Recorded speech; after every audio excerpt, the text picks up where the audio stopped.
Para entender el panorama de hoy. Para conocer todos mis derechos. Para hablar de nuestros rollos. La CDH y Radio Universidad presentan Con Sentido Humano. Comenzamos.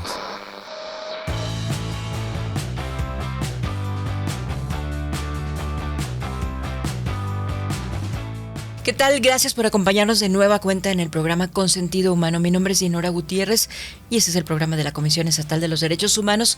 En esta ocasión vamos a conversar con una compañera adscrita a la primera visitaduría aquí mismo en la Comisión Estatal de los Derechos Humanos. Ella es licenciada en Psicología Infantil, es Jimena Josefina Lomelí Tello. Josefina Lomelí, bienvenida al programa. Muchísimas gracias, Dinora, un placer estar aquí. Muchas gracias. Permítanme compartirles un poco acerca de su semblanza. Les comentaba que es licenciada en Psicología Infantil, egresada del Centro de Estudios Superiores del Norte y además ha tenido algunos cursos, algunas preparaciones, tiene una especialización en la materia de niñas y adolescentes desde el enfoque de mecanismos alternativos de solución de controversias en materia penal. En esta especialización que fue impartida por el Centro Estatal de Mecanismos Alternativos de Solución de Controversias, quedando registrada por el Instituto de Formación Policial.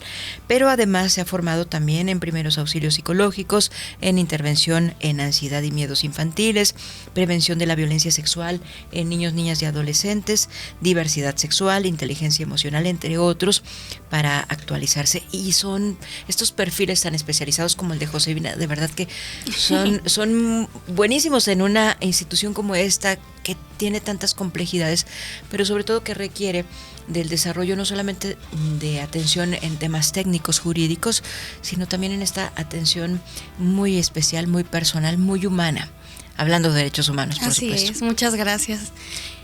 Pues mira, yo me centro principalmente en el área infantil. Ha sido algo que me ha gustado desde muy pequeña. Cuando apenas empezaba a estudiar en la universidad, siempre en mis medios tiempos, en periodos vacacionales o incluso ya cuando empecé a abordar más la carrera, me dediqué mucho a trabajar primero en guarderías o en estancias infantiles y me llamaba mucho la atención, sobre todo, pues ir aprendiendo de estos perfiles. Entonces, la verdad, cuando iba atravesando la carrera, me di cuenta cuando empezábamos así a ver como que esto es mutismo, esto es ansiedad, empecé a notarlo mucho en los niños y empezó a ser preocupante para mí hasta cierto punto que muchos de los padres o de las otras maestras o educadoras no lo notaban. Uh-huh. Siento que es muy importante tener esa atención porque yo al convivir con ellos apenas en horarios medios, o sea, en horarios intermedios de 3 o 4 horas podían notarlo y me generaba una gran impresión que los padres dijeran no notarlo. Cuando me atreví a hacer la intervención en conjunto a veces con los directivos o todo, oiga, puedo notar que su pequeño está pasando por pequeñas ansiedades o está pasando por algún abatimiento. Los padres aseguraban no verlo. Entonces, a partir de ahí fue cuando yo me decidí a centrarme en el área infantil. Tenía aproximadamente 19 años y fue cuando tomé la decisión de especializarme ya en ese enfoque. Pude notar también que estamos desensibilizando mucho y que está muy normalizado el que a un niño le pueda, sea poco. O sea, estamos invalidando mucho esas emociones. Entonces, algo que debemos de notar nosotros o que debemos de promover mucho en nuestros derechos humanos es que el niño también tiene derecho a su salud, a su desarrollo, a su participación. Cierto. Entonces, si bien es cierto que a lo mejor no podemos juzgar a un niño, niña o adolescente en un ámbito jurídico como un adulto, también es cierto que no deja de ser persona. Equivocadamente se cree que cuando decimos es que no se le puede juzgar como adulto, es que hay que cuidarlo, y los padres o incluso el sistema empieza a sobreproteger a los niños, niñas y adolescentes, no dejándolos opinar, no dejándolos participar y cayendo en un adultocentrismo en el sentido de que no te voy a, o sea, te sientes mal, no te apures, no te voy a dejar que lo sientas, no te voy a dejar que lo vivas, y empezando a saturar al niño a lo mejor de emociones positivas, pero sin dejar que viva sus emociones al mismo tiempo. Entonces empecé a tomar más cursos como que centrados en esas áreas y me pude percatar que a muchos de nosotros como adultos se nos ha olvidado que fuimos niños, que sentimos, que lloramos y que muchas veces sin quererlo o por no conocer, nuestros padres, nuestros tutores, nuestros maestros invalidaron nuestro sentir. Entonces es muy importante para mí seguirme preparando y es muy importante para mí seguir trabajando en este ámbito y sobre todo para proteger eso. Actualmente la primera visitadora y yo nos encontramos en múltiples comisiones en el sistema CIPINA. Una de ellas, de las más importantes, bueno, todas tienen su nivel de importancia, pero de las que más me gustan a mí en especial, es la de participación. Porque precisamente tenemos esas mesas de trabajo o existen esos consejeros o ese espacio seguro para los niños para decir cómo se están sintiendo desde su grupo etario, desde su interseccionalidad diversa, que si son niñas, que si padecen alguna discapacidad, en dónde crecieron, si son extranjeros. Entonces, todo eso nos permite verdaderamente conocer la problemática. Cuando nosotros nada más conocemos del problema viéndolo y, pues yo siento, o en mi caso, o yo haría, no estamos empatizando en realidad. Hay que empezar a escucharlos más, hay que empezar a entenderlos más, porque también es cierto que no está su desarrollo totalmente concluido. Cada vez hemos encontrado más estudios neurológicos que nos demuestran que cada vez más tenemos un periodo muy largo de desarrollo del ser humano, muy diverso. Si bien tenemos alguna estandarización como hitos del desarrollo o algunos estándares como para comprender que el niño vaya pues adecuado en su edad, en su desenvolvimiento, también es cierto que no hay que presionarlos muchas veces. Claro, van a su propio ritmo, ¿no? Así es, el desarrollo de los niños tiene que ser diverso para cada quien, porque cada quien de nosotros es un universo. Sí. Nosotros somos seres muy, muy diferentes, tenemos inteligencias y habilidades diferentes. Yo, por ejemplo, soy una persona muy mal ubicada. A lo mejor tengo muy buena memoria para fechas, para libros, pero soy una persona muy mal ubicada y ahí habrá quien se sepa los mapas de memoria. Tiene más desarrollada la inteligencia espacial, ¿no? Así es. Entonces, hemos comprendido ahora que existen inteligencia lógico-matemática, espacial, musical, y antes como que se centra nada más, sobre todo en la lógico-matemática, en las escuelas, que si no eras bueno en eso, no funcionaba. Te descalificaban en todo lo demás. Así es. Entonces también tenemos que entender que hay quienes tienen una inteligencia emocional diversa o que tienen una inteligencia psíquica diversa y que pueden tardar más en desarrollar a lo mejor ciertos mecanismos o ciertas maneras de reaccionar. Sí. Ahora, primordialmente algo que me gustaría tratar en el sentido de los niños, niñas y adolescentes es que cuando estamos desarrollándonos, primero empezamos, el cerebro es maravilloso y el cuerpo humano es maravilloso. Empezamos primero con un cerebro reptiliano o que podría ser como para sobrevivencia. Nosotros nuestros primeros años de humanidad, nuestros primeros años de vida, empezamos con un cerebro que nos permite sobrevivir para nuestro tamaño, para nuestra condición, pidiendo comida, pidiendo limpieza, pero después empezamos con algo que se llama cerebro límbico. Este cerebro límbico también se le conoce como emocional. Es el segundo que empieza en nuestro desarrollo. Aún así, cuando empieza, suele tardar y puede seguirse desarrollando incluso cuando el neocórtex ya está en desarrollo. Entonces, muchas veces como padres, y me incluyo, sentimos una desesperación muy grande en no entender por qué mi hijo, si me pidió algo y se lo di, de todas maneras reaccionó mal. Muchas veces dejamos de lado o se nos olvida que el niño todavía se está desarrollando, que el niño percibe el mundo de una manera todavía diferente. Y lo expresa distinto también. Y lo expresa distinto y todavía no tiene a lo mejor el razonamiento tan avanzado o el vocabulario para decirnos qué es lo que está viviendo, qué es lo que está interpretando, y es muy importante empezar a comprenderlo, porque ¿qué pasa? Entonces, cuando está en desarrollo, si nosotros empezamos con conductas aversivas para reprimir esta clase de comportamientos y no lo dejamos expresar su sentir o lo hacemos menos, afectamos y empezamos a generar sentimientos de culpa, abatimientos, ansiedades, inseguridad, estrés. Empieza la liberación de cortisol por lo que viene siendo en todo el sistema HA, en lo que viene siendo el hipotálamo, en lo que viene siendo las glándulas suprarrenales, y empieza el niño a tener un desarrollo diferente. Además, neurológicamente, las conexiones cerebrales se ha demostrado que cuando el niño está en un ambiente más limpio, más sano, en donde se le comprende y se le escucha, tiene un mejor desarrollo neurológico, y al contrario, después nos va a empezar a ayudar más a comprender qué es lo que él necesita. De otra manera, si lo enseñamos a suprimir, nunca nos va a decir qué es lo que le duele, qué es lo que necesita. Actualmente yo creo que la adultez se encuentra muy reprimida. Somos muchos niños que nos silenciaron, o muchos niños que nos invalidaron de alguna manera nuestro sentir. Cuando llegas y le decías, puede ser de la primaria o de la secundaria, a un padre, una madre, un abuelo: me siento mal, no sé qué siento, pero me siento mal. No se sienta mal, póngase a barrer, no se sienta mal, ocúpese en algo, no piense en eso. Y siento yo que se le ha dejado muy de lado, y ha afectado, se ha notado bastante en los índices. Por ejemplo, esto es algo un poco fuerte, pero en las tasas de suicidio, Chihuahua ha sido el estado en primer lugar en los últimos 5 años. Y el municipio de Cuauhtémoc ha tenido altas estadísticas en este tema. Así muy es. delicado, ¿no? Porque tiene que ver obviamente con la salud mental, la salud emocional, pero quizá se han normalizado algunos escenarios donde niños, niñas y adolescentes se están desarrollando en ambientes de violencia, por ejemplo. También es lo que está pasando. Muchas veces esas infancias que fueron suprimidas, o que se les dijo, está bien tratarlo así, o reprímelo, suprímelo, al momento de ya no tener ese bloqueo, cuando ya no están padre, ya no está madre, ya soy un adulto y ya depende alguien de mí, empiezan a tener conductas aversivas, explosivas, o también pueden tener otra etiología. Bien puede ser por otra cuestión, pero ya criaron de alguna manera a los hijos en no vayas a decir nada, o si alguien más lo ve, yo no me meto, no es mi problema.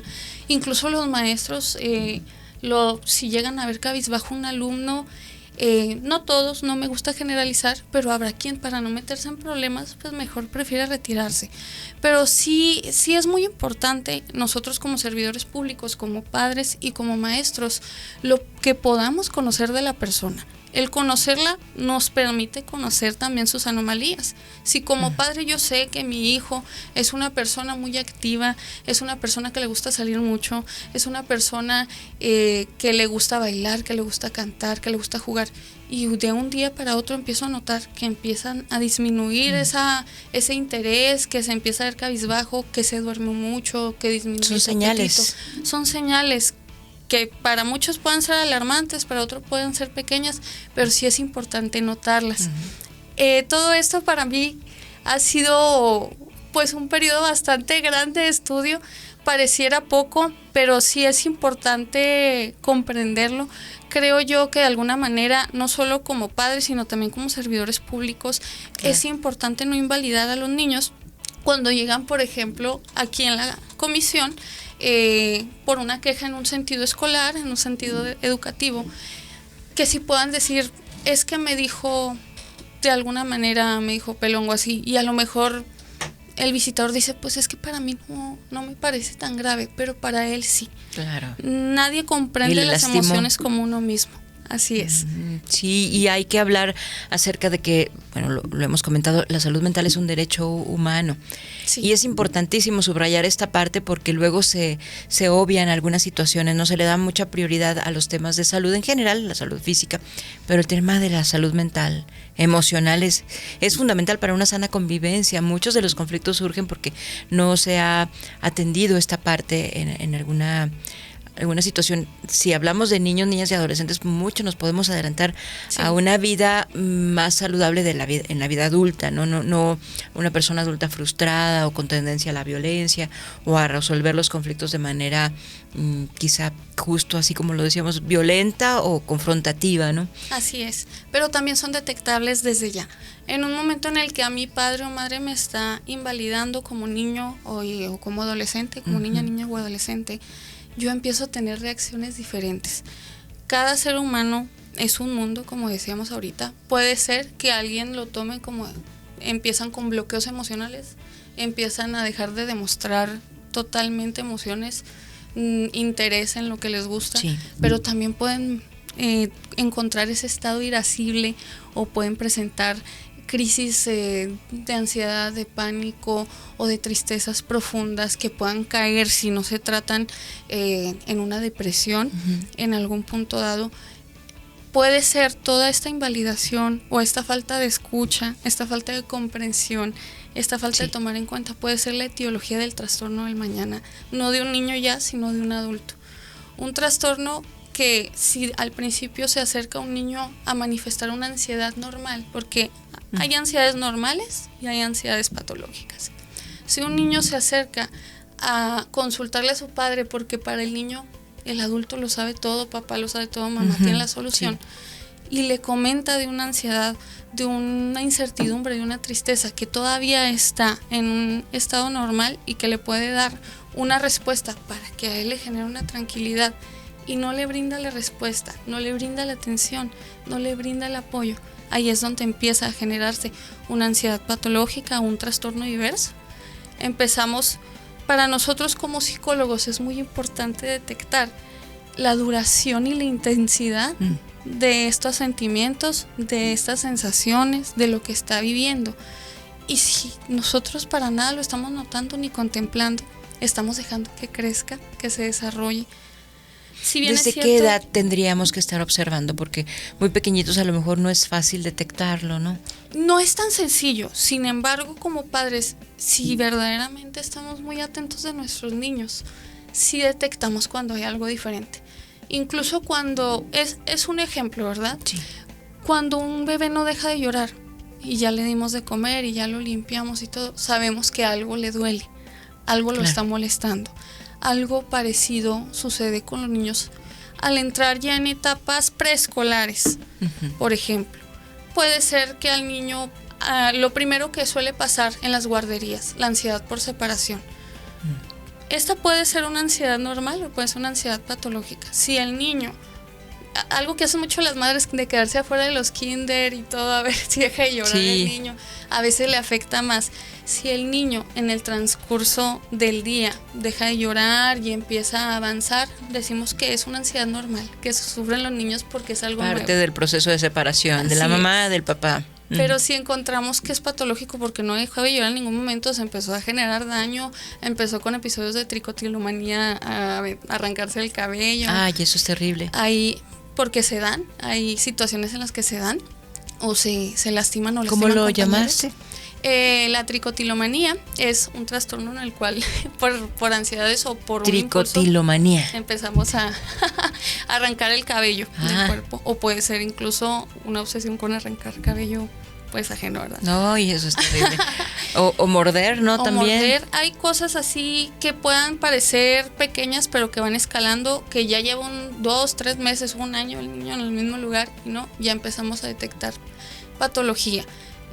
A lo mejor no puede parecer tan sencillo, pero al escuchar, hay que aprender a escuchar también las emociones. Hay que también aprender El lenguaje a escuchar. corporal también te dice mucho, ¿no? Sí, si está cómoda una persona, si está incómoda, si al niño una persona en específico le está molestando, lo podemos denotar también.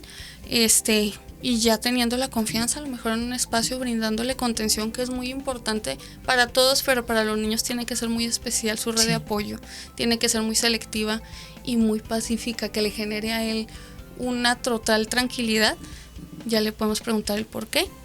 Si encontramos una etiología, irla tratando. Si no la encontramos, a lo mejor ya ir buscando un apoyo no solo clínico, sino también generar una anamnesis de si es alguna causa orgánica, endocrina, neurológica.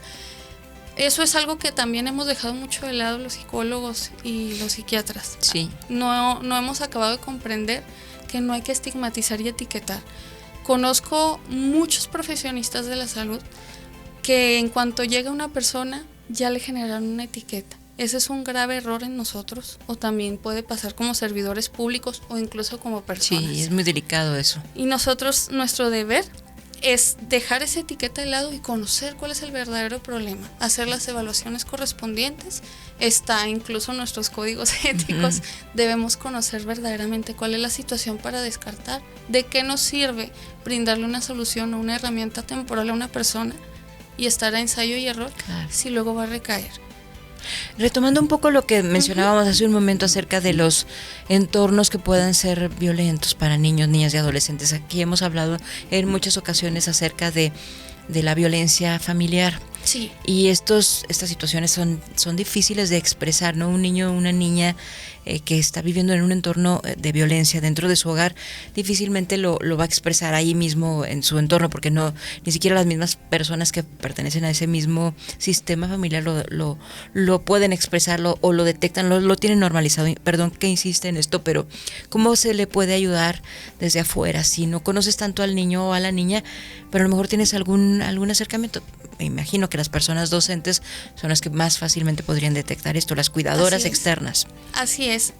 Si bien es cierto que nosotros como servidores públicos a lo mejor no conocemos a la persona en el momento, sí es también cierto que los docentes pueden notar con el tiempo que conviven con el niño, niña o adolescente, pueden detectar cositas pequeñas. Sí. Empieza desde cosas muy sencillas, incluso puede parecer tonto, pero si el niño se queda dormido en clase, si el niño es una señal va de mucho advertencia. al baño, sí, son señales de advertencia pequeñas. Si el niño tiende mucho a orinar, si el niño tiende mucho a tener distracciones, a veces lo confundimos o lo etiquetamos, que ese es otro error como docentes, tiene TDA, luego tiene déficit de atención e hiperactividad. A veces él está tratando de escapar por factores exógenos, no por factores atribuibles a él. No es que él padezca a lo mejor una condición, sino es que está padeciendo de un factor que le está generando una incomodidad. Nosotros, la manera en que podemos ayudar o detectar, como servidores nosotros desde nuestro ámbito, desde nuestro punto, es educar y capacitar a estos docentes para ir detectando algunas de estas señales poco a poco. Sí. Porque sí suelen pasar desapercibidas en los niños. A veces, precisamente por esa desensibilización y normalización, es que es un comportamiento normal de un niño, que vaya mucho o que se distraiga o que esté, a lo mejor si grita mucho, si es muy efusivo, si es muy eufórico. O muy tímido también, muy introvertido. Por contrario, si tiene mutismos selectivos, por ejemplo. Cuando le decimos a la mamá, oiga, aquí no habla nada, no va a poder pasar, no tiene comunicación con nosotros.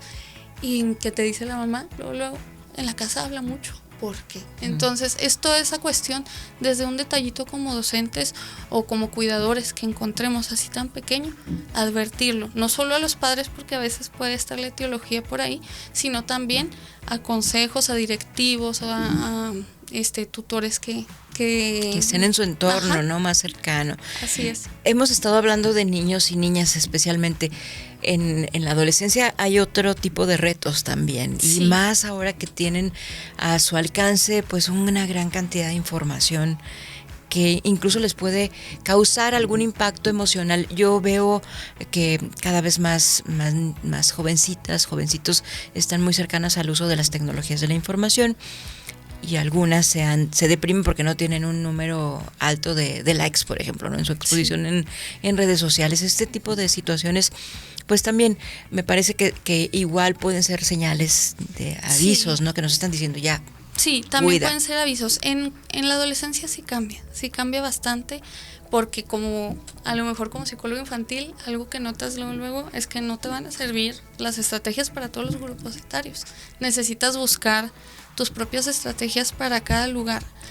En la cuestión de los adolescentes es donde entra más la participación, es donde es más importante, porque llega papá o mamá, es que no me hace caso, es que es imposible, y ya llega con esa etiqueta. Él ya sabe que llegó con esa etiqueta contigo y no quiere colaborar, porque para él eres otro adulto que no lo escucha, que no le importa cómo se siente. Entonces ahí, como psicólogo, lo primordial es, ¿tú qué sientes? ¿Cuál es tu perspectiva? También a lo mejor como docente, porque llega con esa etiqueta de otros maestros que dicen, es imposible, o con el directivo, con la trabajadora social. He escuchado mucho esta palabra de ingobernable. Es ingobernable, no puedo con él. Necesitas conocerlo a él como individuo, no vas a preguntar por el trastorno. En cuanto llega, hay muchos que, ya sabes por qué estás aquí, pero de una manera muy aversiva, en lugar de preguntar, ¿Qué sientes de estar aquí? ¿Por qué crees que estás aquí? ¿Qué quieres hacer? ¿Qué quieres trabajar? ¿Qué quieres decir? Validando su propia expresión, su propio sentimiento. Y conociéndolo. ¿Quién eres? ¿Quién eres en realidad? ¿Qué es lo que en realidad te está pasando? ¿Y qué es en realidad lo que quieres lograr?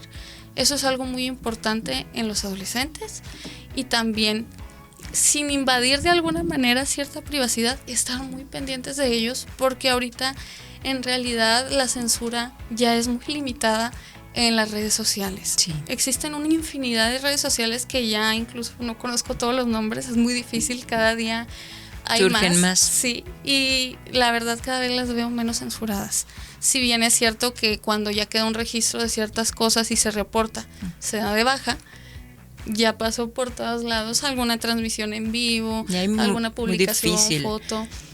Poner controles parentales con este acceso a la tecnología es complicado también. Es muy complicado porque a pesar de todo, nosotros comprendemos que estos controles parentales, al ser realizados a pesar de ser inteligencias artificiales, son humanos.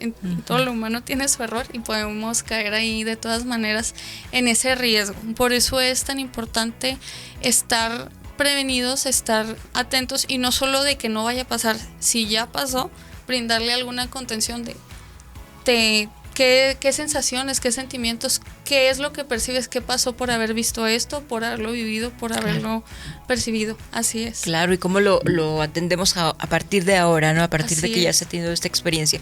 El tiempo es breve en el programa en radio. Josefina, ha sido un gusto tenerte aquí en el programa y platicar contigo. Sé que tienes muchos otros temas que podríamos platicar. Te vamos a invitar de nueva cuenta. Claro que sí, con todo a gusto. este programa de tu casa, que es la Comisión Estatal de los Derechos Humanos, también para seguir hablando de estos temas. Hoy el tema de salud mental en la infancia y en la adolescencia es un tema fundamental. Creo que es el eje también para poder hablar de un futuro posible, porque si no atendemos esto desde ahora, bueno, podríamos tener adultos frustrados, con problemas de conducta, en fin, esperemos que no. Estamos a tiempo. Gracias, sí, Josefina Lomeli, por tu presencia. Bien, le invitamos para que siga nuestra página, también puede visitar la página que tenemos, es la oficial. Usted puede llegar ahí para presentar alguna queja en caso de que sienta que alguno de sus derechos ha sido vulnerado. La página es www.cdhchihuahua.org.mx. También puede comunicarse al teléfono 614-201-2990 y puede escribirnos al programa consentidohumano@cedhchihuahua.org.mx. Le esperamos en la próxima ocasión aquí con Sentido Humano. Mi nombre es Dinora Gutiérrez. Hasta luego. Hemos llegado al final de esta emisión. Pero la charla con Sentido Humano seguirá aquí la próxima semana. Esto fue una colaboración de la Comisión Estatal de los Derechos Humanos del Estado de Chihuahua y Radio Universidad de la UACH. Hasta pronto. Con Sentido Humano.